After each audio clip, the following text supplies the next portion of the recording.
갑옷 질감 기깔나게 표현하는 법. 강한 반사성을 띠는 셋빙 갑옷입니다. 금속성 1에 거친 정도가 스펀지같이 거칠진 않으니까 0.5 정도. 빛을 반사하는 정도는 셋빙으로 나온 갑옷이니 1로 잡죠. 자, 셋빙 갑옷입니다.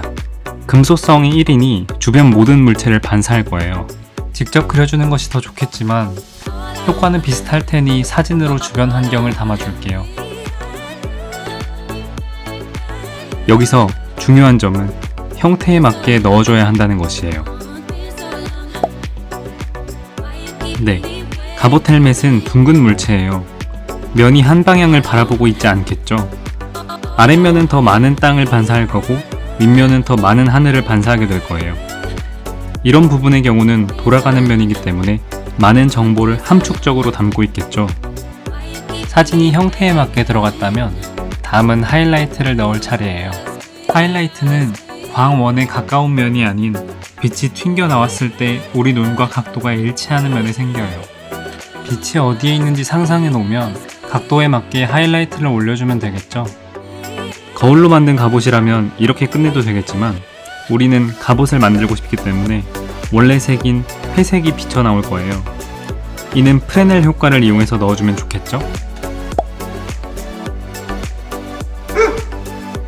프레넬 효과는 관찰자와 물체의 각도가 클수록 반사성이 높아지는 것을 말해요. 이 영상을 보면 이해가 쉬울 거예요.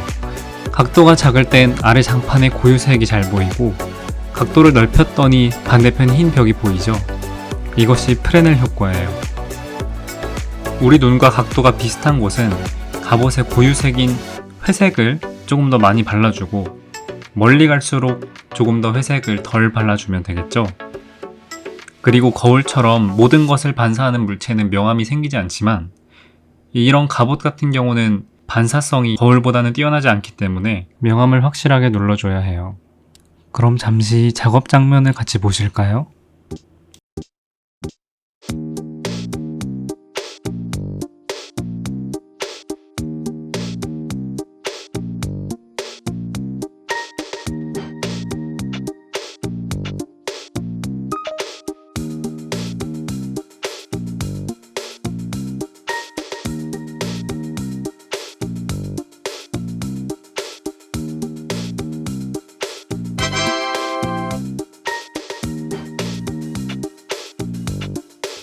어때요?